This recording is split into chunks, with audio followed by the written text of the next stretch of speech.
Not yet. The random bookings? I did not. No? Oh, it went offline. Yeah, I went unable. Alright. Oh no, what I was gonna say is that just do a Zoom call from your Phone? from your thing. How do you call this thing? From my phone? Computer. Your computer or wherever. Just do a Zoom call. Alright. No, not the computer way, porque if you do the computer, then it's obviously gonna be we're gonna hear on the computer. Make sure you have all the WhatsApp and all the other windows, no Facebook, no notifications on. And then from your phone, call Zoom. Right? Yeah. And just make sure WhatsApp is locked, it's closed. I don't have my laptop with me, that's why I only have my cell phone.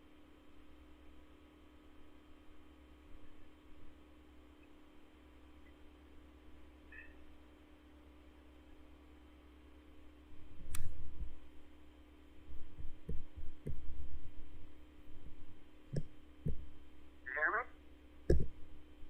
Sure. Andres? Yeah, I can hear you. Yeah. Don't use WhatsApp, dude. Like this. Like I don't even have any notifications. What I'm saying is that don't use anything from the computer anymore. No, Just yeah. from your cell phone, call Zoom or start a meeting and then send me the invite. Or not send me the invite, but tell me the code and I'll jump in like that. Does that make sense? Yeah. Yeah, so just start a call and then tell me the code and I'll jump in like that.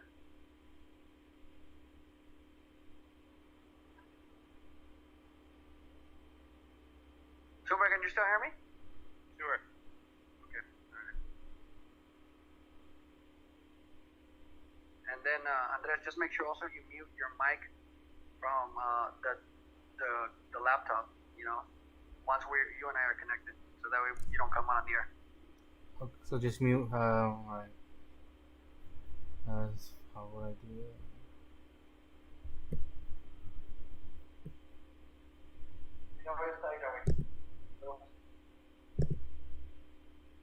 Alright, I'm gonna mute my laptop right now.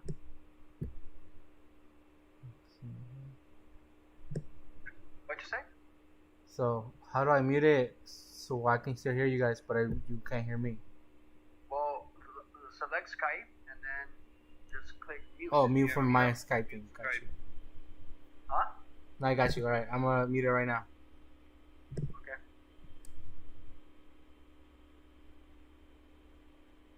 There you go. Perfect.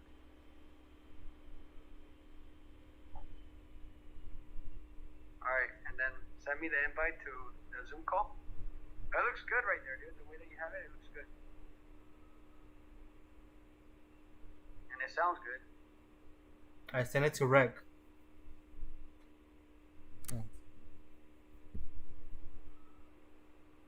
I sent the Zoom your Rec email. Joe. So the computer that I'm using. Yeah, I sent you the invite through Rec. What? No, I know. Give me the meeting ID.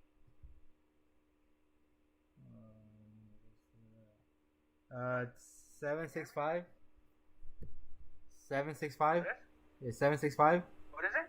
765. Okay, 765. 444. Uh-huh. 11056.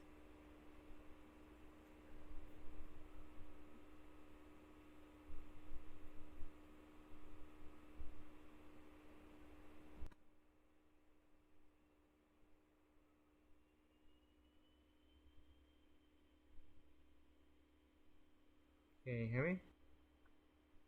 Okay, hold on. All right.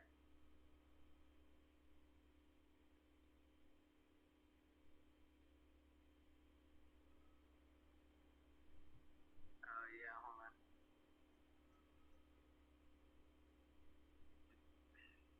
Oh, what's the passcode? It's asking for a passcode.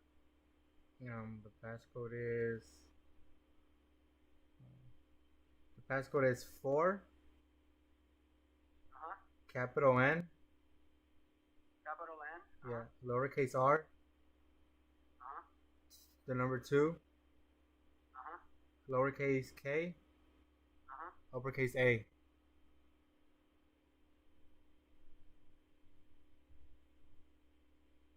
sorry. It said enter meeting passcode. Otra vez. What is it? 4. Number 4? Yeah. Okay. Capital N. Lowercase r. Okay. The number 2. Lowercase k. Uppercase a.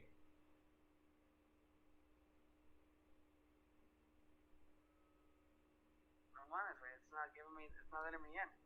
Otra vez? Here, let me see if I can send it to you again.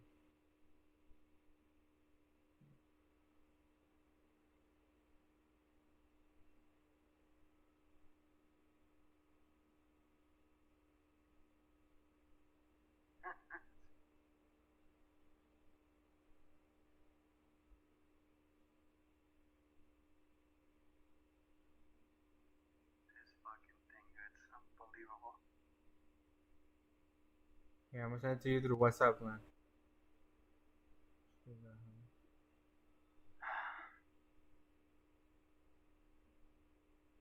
There, I sent it to you.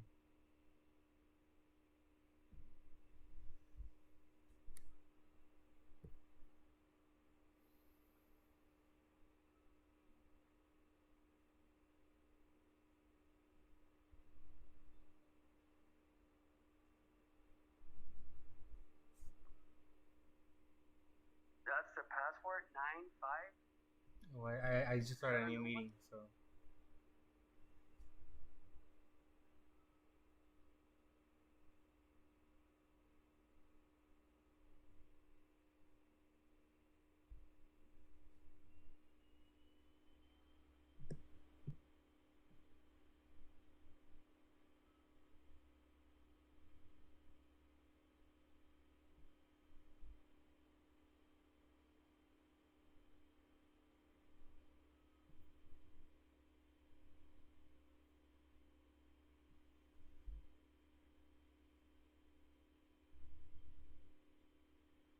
Okay, this is a completely different fucking meeting I did than what you gave me, dude.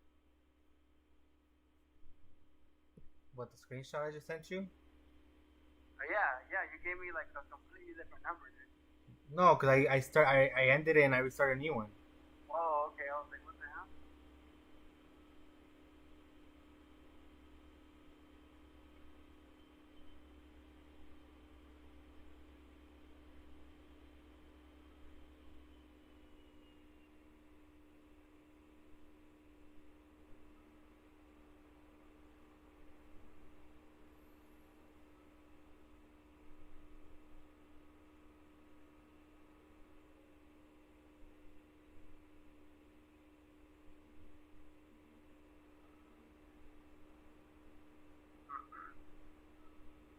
Okay, go ahead and check it out.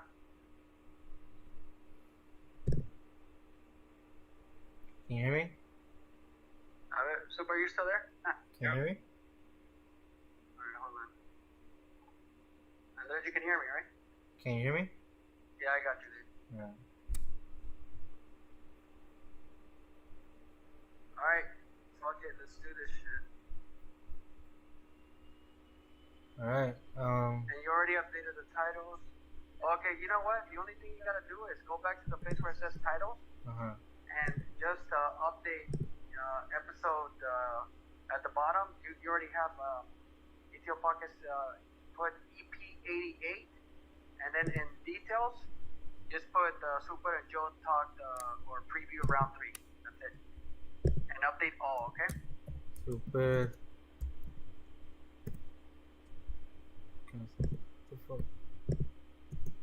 Super and Joe Talk.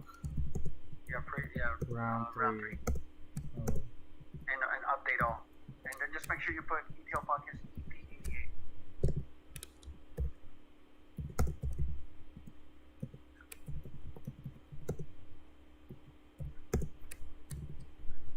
Alright, update all. Yeah, update all. And then you can end the streaming of the other thing, of the random doings, and then just stream them. All right. So it's gonna be a very basic show then, huh?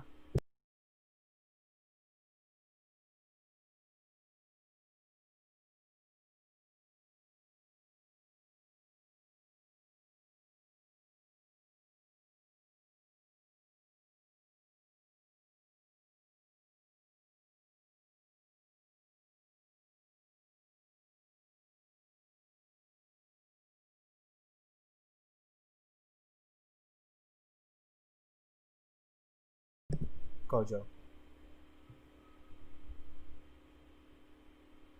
Hey, what's up, everybody? Welcome to the Eto Podcast. I am Joe Rodriguez. This is episode 88. I'm here as always with El Super Mojado. Super, what's up, brother? What's up, Joe? Over here, man. We survived the storm, and we're back in business. Yeah, man. The storm was crazy. Most of us, fortunately, did survive. But you know what? Some of us are still without power, and obviously, like, we're still trying to come to you guys' homes. We're trying to make sure that we get out there. And yeah, actually, some of us don't even have power. Over 700,000 homes lost power. Super Mojado. I think you were one of the fortunate ones that did not lose power here in the state of Connecticut. But it seems as though a lot of people ended up losing power, man. Yes, 49% of the state was without power yesterday. So now slowly are coming back. About 100,000 people got power back today, and we'll see, man. We'll see what happens. Yeah, it's crazy, man. It's crazy to say the least, but at the end of the day, you know what? We gotta do what we gotta do, right? Oh yeah. So we're gonna start off with Wolverhampton. All right, so let's go ahead and get the show started. A ver, productor, what do you want to talk about? What should we start out with? Raúl Jiménez and Wolverhampton. All right, so Raúl Jiménez of Wolverhampton. Nos dice nuestro productor Andrés Magallanes. Of course, how else can we not talk about anything else that's more important than that, right? Super. Raúl Jiménez scored again, 27 goals for him in all competitions this season. He becomes one of the all-time leading scorers in recent memory for Mexican players. Obviously, not anyone not named Hugo Sanchez, that is. But hey, my question to you, Super, is Raúl, like, by far the best Mexican player in Europe or anywhere in the world right now? Right now, yes. Right now, he's the one that is making the headlines. He's the one that is catching like the attention of teams like Juventus, Manchester United. So for those teams to be looking your way and possibly, offering like, some of the never seen prices for a Mexican player,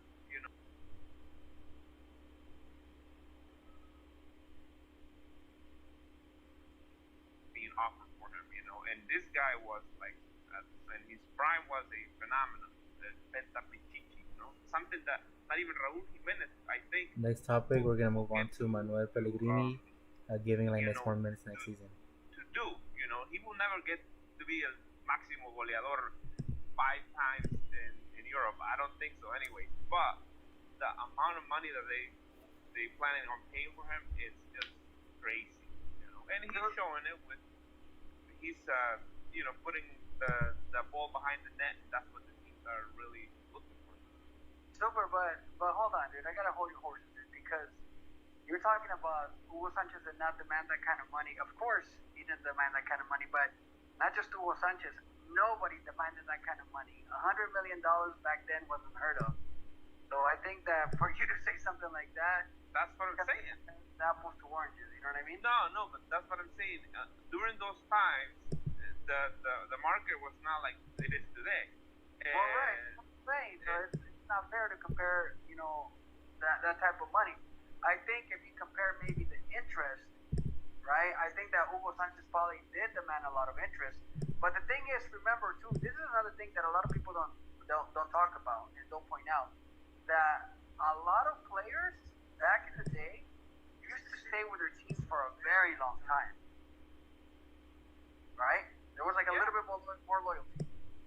Yeah, I guess, yeah. I mean, but like again, they used to play with más, más garra, más amor a la camiseta, you know, and I mean, yeah, we do see it here and there now. Like, I mean, Messi, look at him, he played with Barcelona, only one team, and he could have been a player that he could have gone anywhere he wanted, you know, but that kind of loyalty, we don't see that anymore. No, you know? No. I mean, obviously, like he's a special talent, you know. But even so, Cristiano Ronaldo, and obviously we've seen him already go from his team in Portugal, Manchester United, Real Madrid, Juventus, and who knows where he's going to go to next, probably in the MLS. But anyway, yeah, it's great to see Raul, you know, just keep on scoring lots of goals and representing obviously the Mexican players. One player that's not getting a lot of representation right now is Diego Lainez. The only way that he's representing us is by playing on the bench. So, but you know what? He had a meeting allegedly, right, with their new head coach, Chileno, Manuel Pellegrini, and apparently he's told them to be patient and that he's going to get a lot more playing time. Do you think it's just a way to kind of like get him to calm his nerves, if that is really what Pellegrini said indeed?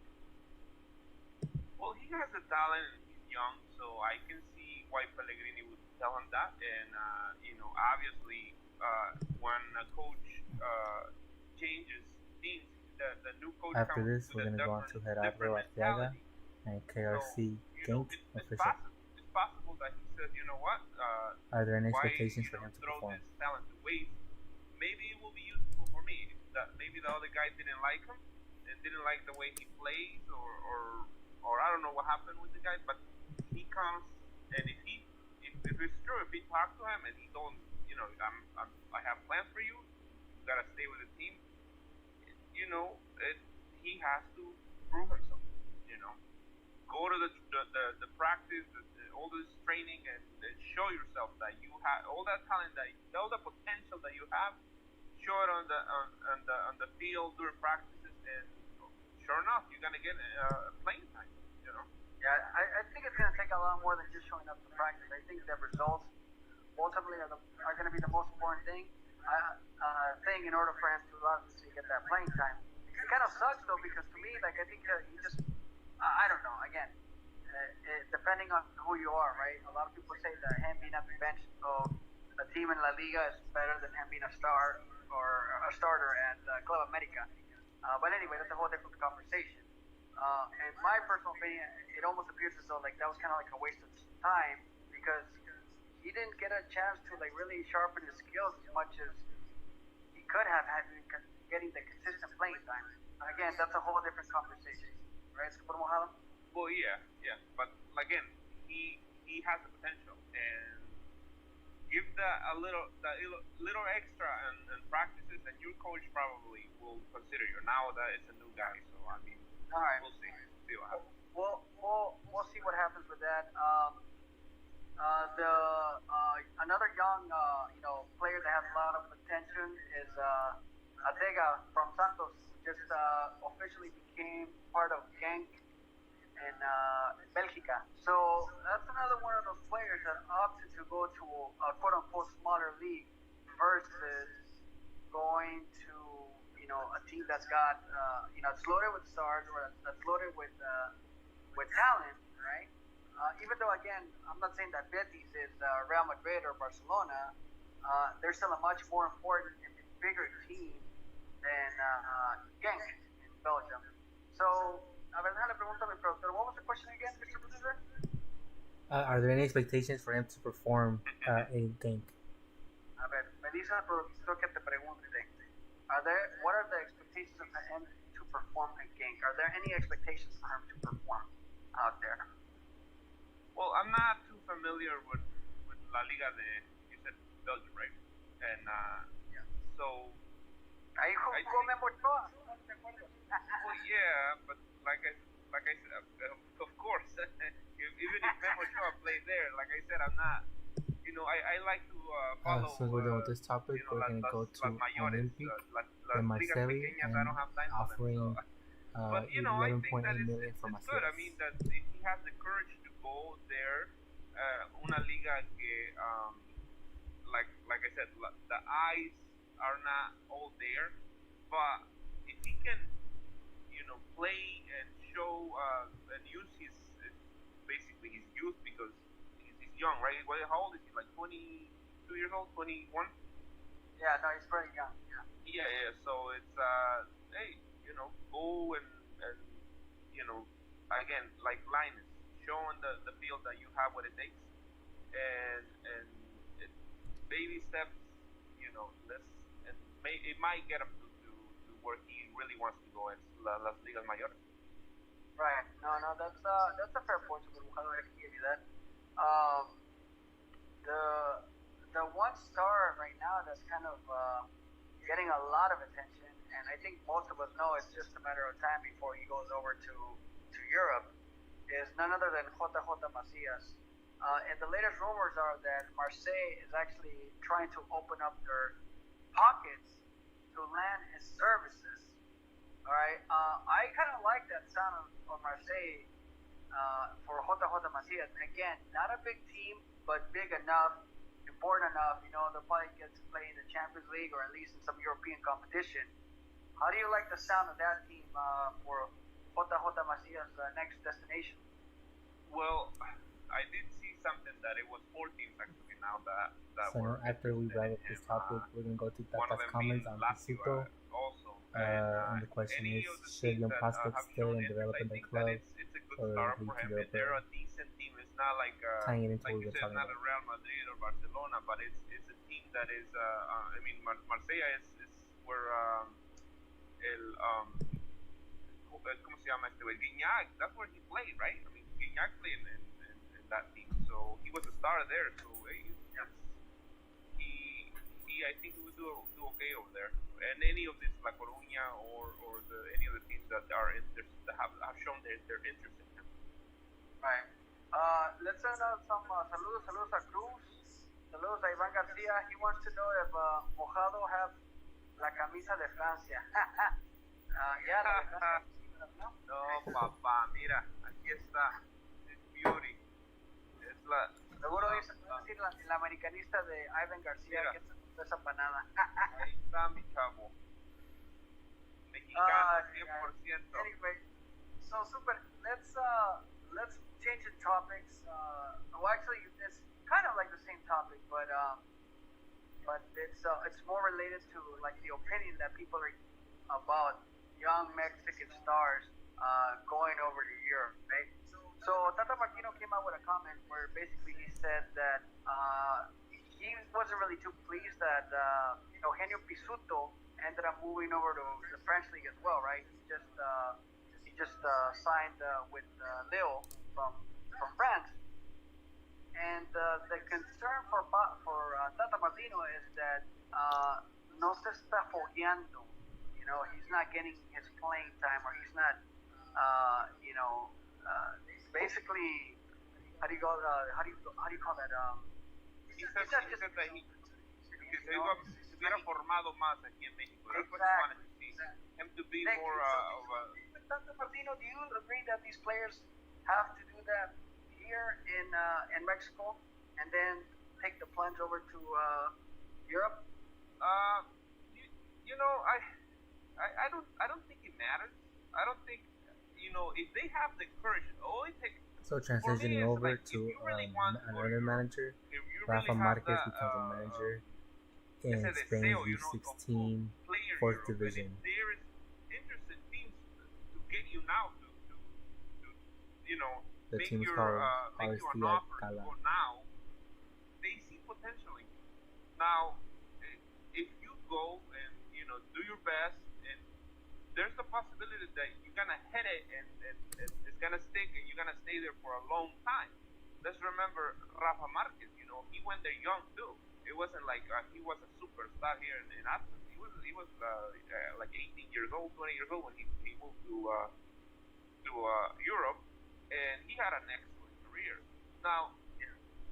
it's there's always a chance. Like I said, if you have dreams, you gotta follow them, and it doesn't matter if prove them wrong. Just like what's going on with Chofis over here in Mexico.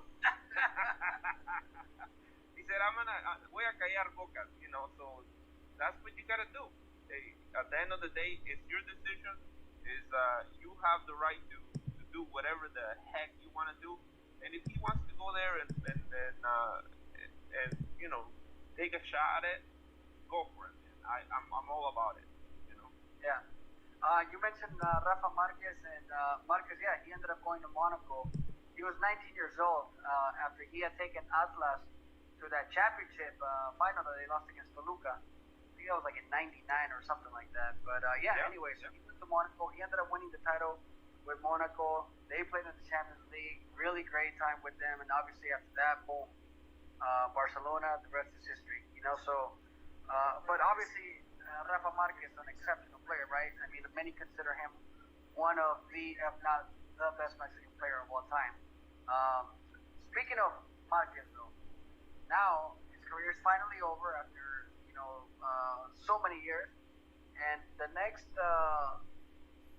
direction that his career appears to be going post soccer is as a manager. And to be perfectly honest, I never saw Rafa as a manager, or has seen him as manager material. But he's going to be in charge of a third division team, and it's not La Liga, obviously, it's in Spain. But anyhow, give me your thoughts about that, because, like, again, to me, Rafa has never been a manager material. I've always thought he was going to be like some kind of like executive type, you know what I mean, or something kind of like whatever Ricardo Peláez is right now, along those range. I disagree with you, Joe. I think that you can't say that he's not manager material. He was an exceptional player. He had a great career. He had a lot of talent, and that's exactly why. Dude, because a lot of players that are exceptional players never turn out to be great managers. The only exception that I can think of right now is Zinedine Zidane. But for the most part, all the great players. I was gonna say, ahí está Zinedine Zidane. What do you mean there? What about Pelado Almeida? He's an excellent coach Yeah, but Almeida was not an exceptional player, dude.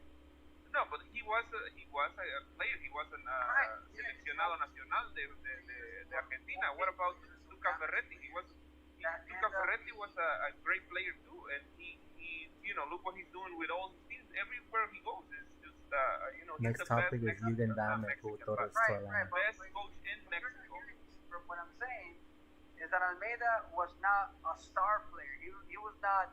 He was never viewed as like a mega star, right? That's what for I'm us, because él es argentino. A lot of people like, dude, come on.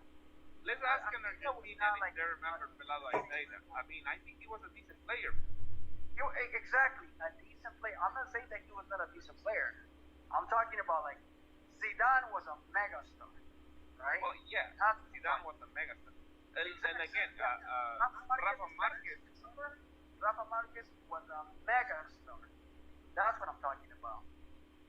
I'm talking about like those guys that are like superstars that typically when they transition into like becoming managers, they're like, But it's always like the social managers, and not just in soccer, in every sport, man. You look at every sport, and the best coaches typically are players that were either role players or average players or mediocre players. Again, you see it in basketball, you see it in football, and soccer is the same thing, dude.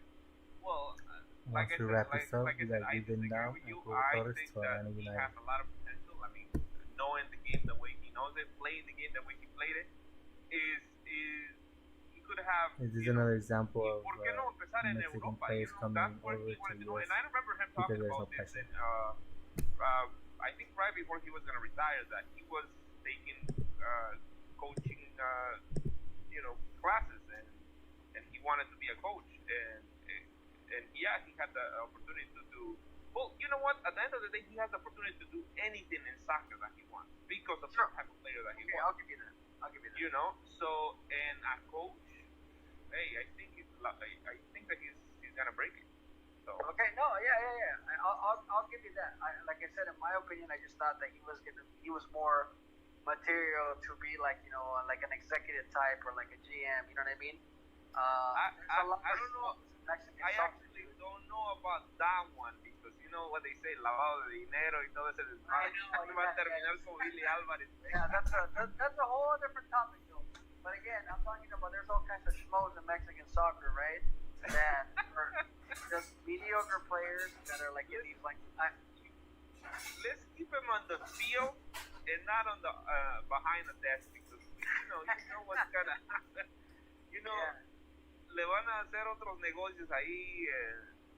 No, let's just keep him on the field instead. Let's try to get the best of him on the field and not behind the desk where he can get in trouble again.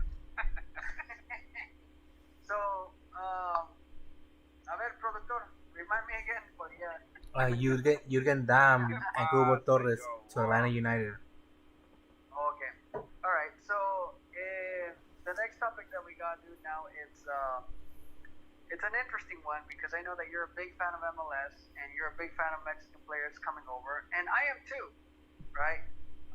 So Atlanta United obviously now has Jürgen Damm, but they've also recently added El Cubo Torres as well. So. And the funny thing is that I think somebody took a picture of Jürgen Damm in his, what did he get, a Lamborghini or a Ferrari or something like that?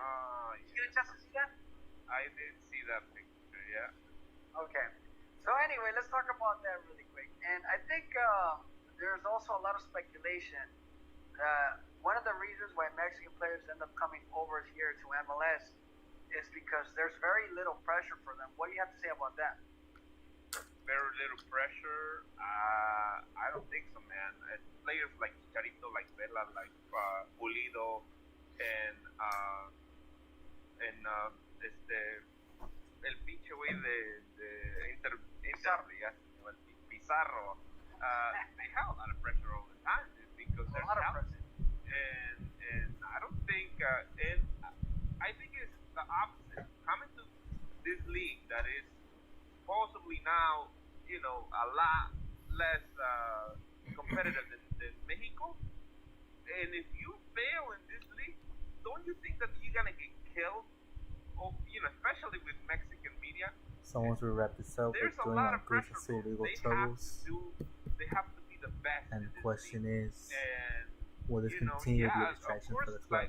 This country is a lot different than Mexico. They're gonna live a better life, more peaceful. Nobody's really gonna bother them, because over here, you go out wherever you want, and not everyone is gonna like recognize you, because over here we're such a, it's such a like so many different things that, like I said, so many different people that nobody is really gonna be all up on your case, So I think that they're gonna have more freedom. Where in Mexico, everybody knows who you are, and I just think that there is a level of comfort. Another one of the reasons why people would probably think that there's not a lot of pressure, right? You don't have fans constantly chasing you or screaming you or mentándotela, ya sabes qué, you know what I mean, among other things. Maybe that's one of the things that allows them to just kind of be more relaxed and be like chill. They can go out to the park, to the stores, and like nobody's hounding them, right? I think the pressure comes when they stop performing. I think that's where like the pressure really kicks in, right? Again, there's a lot of people who are just not happy with Jürgen Damm's decision to come over to MLS. I don't think a lot of people think that Jürgen Damm is a proven player. Other than the guy that runs fast, very, very fast without the ball, or leaves the ball behind it because he's just too fast. But anyway, that's just my take. I think a lot of people don't think that these guys have the same type of pressure as they do playing week in and week out in Liga MX. Like, it's different now, obviously, because of COVID. Obviously, there's no fans, but even so, in my opinion, I think that there's a lot more pressure in Liga MX than there is in MLS. But going back to Liga MX, and speaking of pressure, right now, Cruz Azul is facing a lot of uncertainty behind the scenes. And this gentleman, Billy Alvarez, I don't know if many of you guys are familiar with what's going on with him or not, but apparently he was the president of the club and the president of the actual organization of La Cooperativa Cruz Azul. And he's been investigated by the Mexican government, Mexican authorities, for money laundering, among other things. I believe, if I'm not mistaken, Super, that people do not know his whereabouts, and he is wanted, correct? Yes, I think he's a fugitive right now, and prófugo de la fuga. Yeah, es un pinche prófugo de la justicia, el güey, el viejito, yeah, because I think his lawyers are doing everything they can to keep him out of prison, and the rumor is that he's not gonna go to prison. They're gonna try to like due to his age, and it's Once we wrap this up, we're going to Mauri Vergara talking about Chivas. Tenemos muchas cosas the que crimes that venir they're con el accusing Barcelona. him of is they're really serious, and if you say, oh yeah, just because you're old and famous, or you don't have to go to prison for those crimes, then what do you think is gonna happen with society?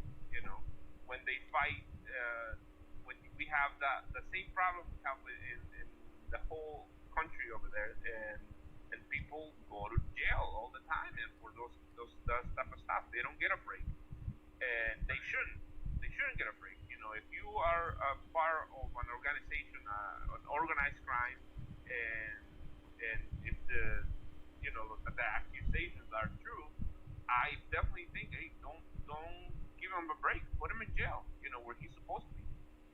I agree 100%, man.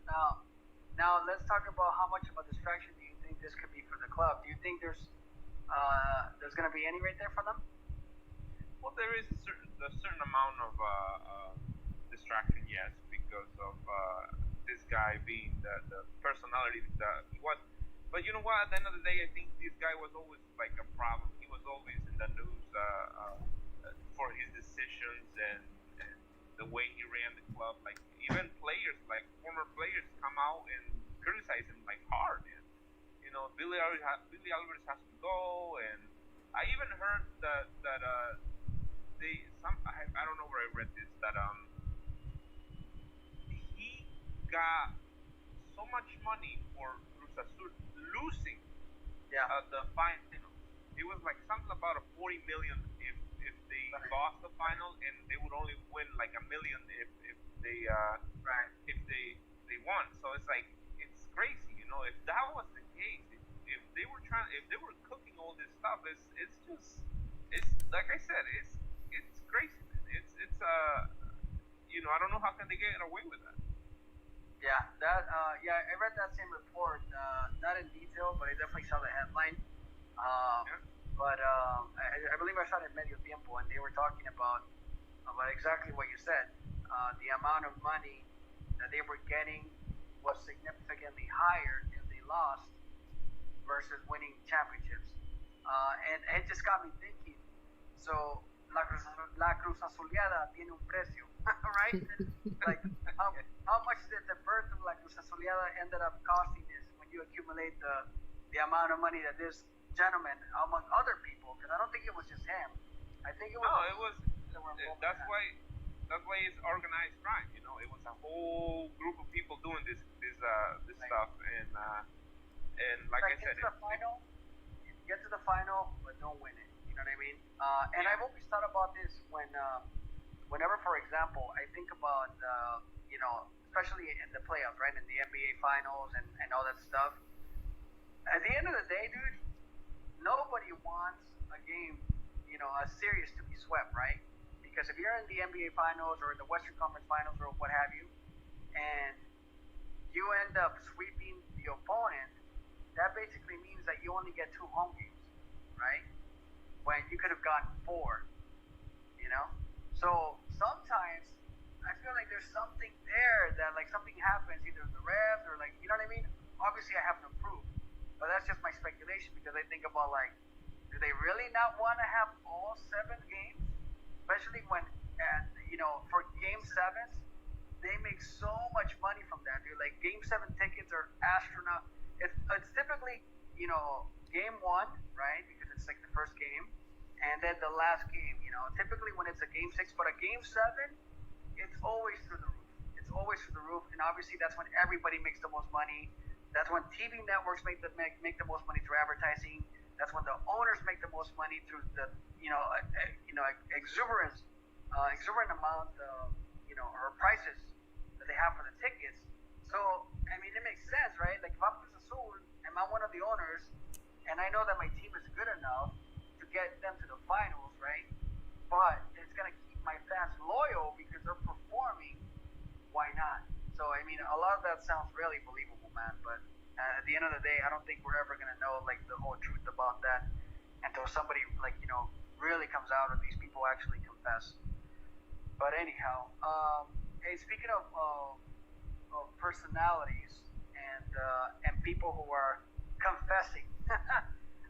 Nuestro amigo Amari Vergara confessed today or a few days ago that he believes that Barcelona and Chivas have a lot in common.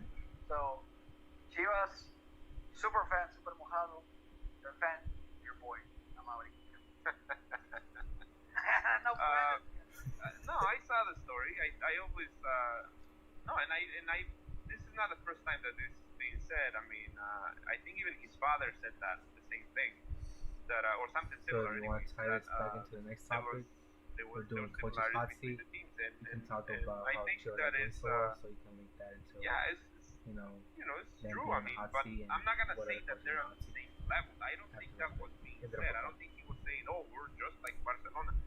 I think it was something like, "Yeah, we could be the Barcelona of Mexico," and because of las canteras que tienen, la cantera del Barcelona, they had supplied a lot of players, and the same thing in Mexico. Chivas has had a great cantera over the course of time, and they play always. One thing in Chivas is always offensive. They like and that's why sometimes when we get some coaches that are defensive, it's like they're going against like el sistema that we're used to about seeing Chivas. It's like that's why they used to call them las Chivas locas. Remember, that's where the name came, because they were always going forward and running like a Chivas locas. That's what I heard the story about where the Chivas name came from. So it's always been a thing of Chivas that being offensive, and just like Barcelona, and of course you're gonna get criticized whenever you put Chivas in Barcelona or Real Madrid and America. It's like there's no comparison, and if you gotta put them on the same level, but there's similarities as the way they work and the way they the stuff that they try to achieve when it comes to like as an organization, as goals. And I agree with him. I know I'm gonna get killed for saying this, but it's just that's the way I see it. All right. I'm not gonna kill you. I mean, I see your point. You're trying to just tell us what do you think? I mean, if you disagree. No. I mean, like I see your perspective. When you're saying as an organization and as their goals are trying to achieve, but people obviously are going to be quick to say like, what? Oh, you mean that you won the Champions League, or that? Oh, you mean that you won La Liga X amount of times in a row, or oh, you mean that you have the best players in the world? Of course, people are going to go and quickly judge based on the amount of titles, but if you spin it like how you said it, like based as an organization, right? The things that you're hoping to accomplish, what you mean to your country, among other things. Yes, there's similarities. I mean, that's right. Where I think that's what he was trying to say. It's not so much as, oh, we're just like Barcelona, or we're al nivel del Barcelona. No, I don't think that's what he was trying to say. Right. Speaking of Chivas, right now, obviously they're going to be, in urgent need of a victory, or at least a point, another point or more points. But a victory obviously would be better. Chivas ends up not doing well this weekend and they lose another game. What does that mean for Flaco Tena? Nothing. He continues. I mean, it's it's all about the way they play. If you see that the team if they play last week, gonna raise alarms within the team. But I don't think it's time, yeah, for him. Like, oh, let's fire the coach. No, I don't think so. I don't think Ricardo Peláez is gonna do that.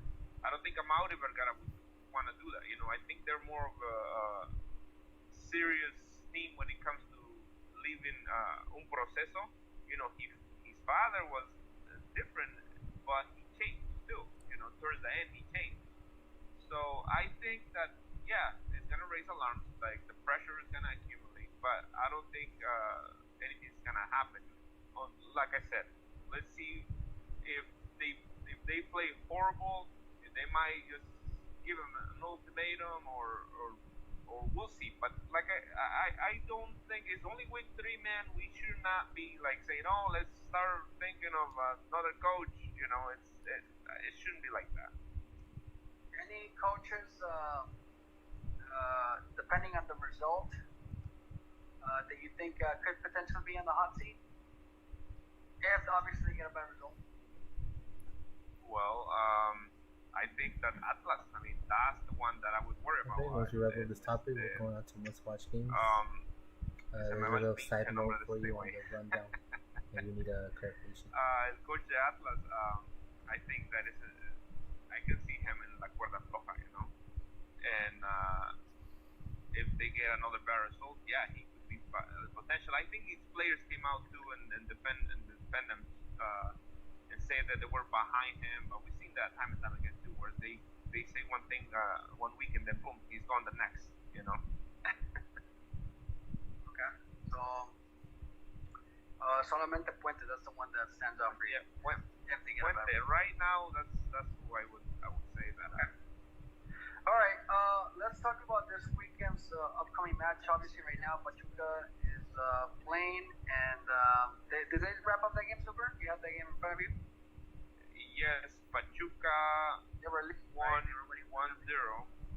Yeah. That was the final score? Querétaro 1-0. Yeah. All right. So, and then there's another game right now going on, literally just about kicking off, right? Yeah, they just started minute 7. Tijuana Tigres 0-0 so far. So. Okay. All right. So then, obviously, those games not in the mix of this conversation, but looking ahead to tomorrow's games, so and this weekend's games, which are the ones that you think we cannot miss? Well, Cruz Azul León would be one. Monterrey Santos another one. Those are some of the games that they have to be a must-watch game. Okay. Or where does Chivas rank with you? But not because you're a Chivas fan. What do you think the rest of the league should care about them? Oh, well, definitely. Chivas playing Puebla. Puebla that started great. They're at, I believe, 4 points right now, and they've shown great things. So it should not be as easy as we put it on papers all the time against Puebla, All right, now let's go ahead and break things down, dude. Let's talk about some predictions, and let's talk about. Well, first of all, you like that León Cruz Azul game, you said, right?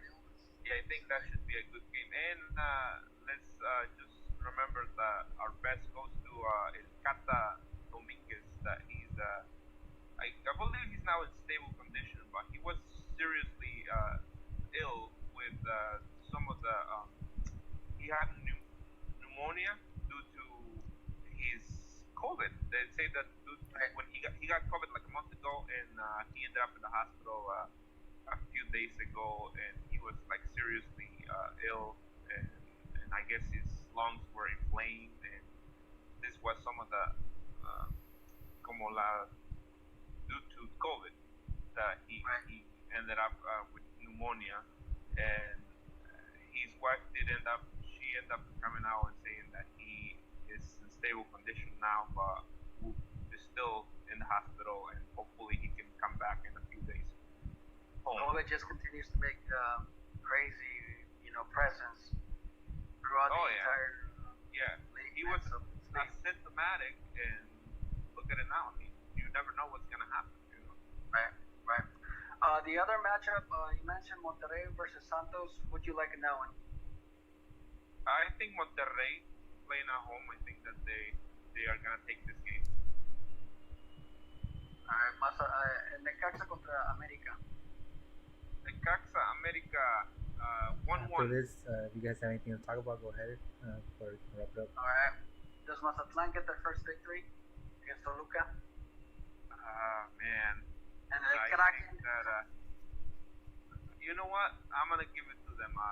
2-1, Mazatlán. Pumas Juárez.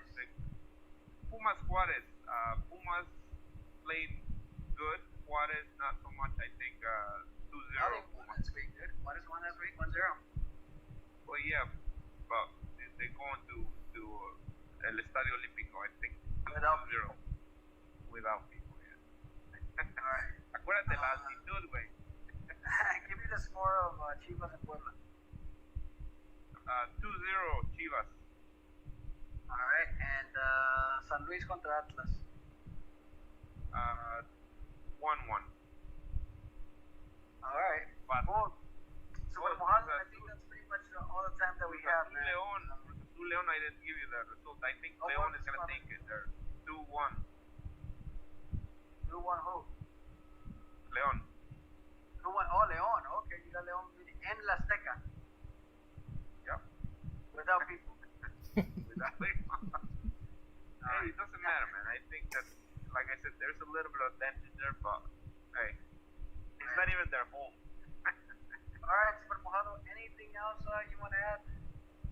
No, saludos a toda la banda que nos sintonizó hoy, and just looking forward to another week of soccer, and hopefully, once again, no more cases of COVID. That's what we hope. All right, hopefully, brother. Bueno, también igual, saludos a toda la banda.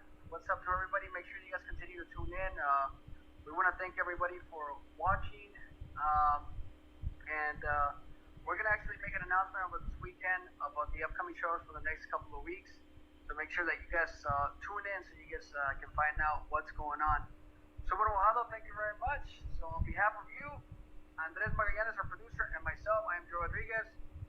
Thank you all for tuning in. And until next time, nos vemos. All right, Slate in 3, 2, 1.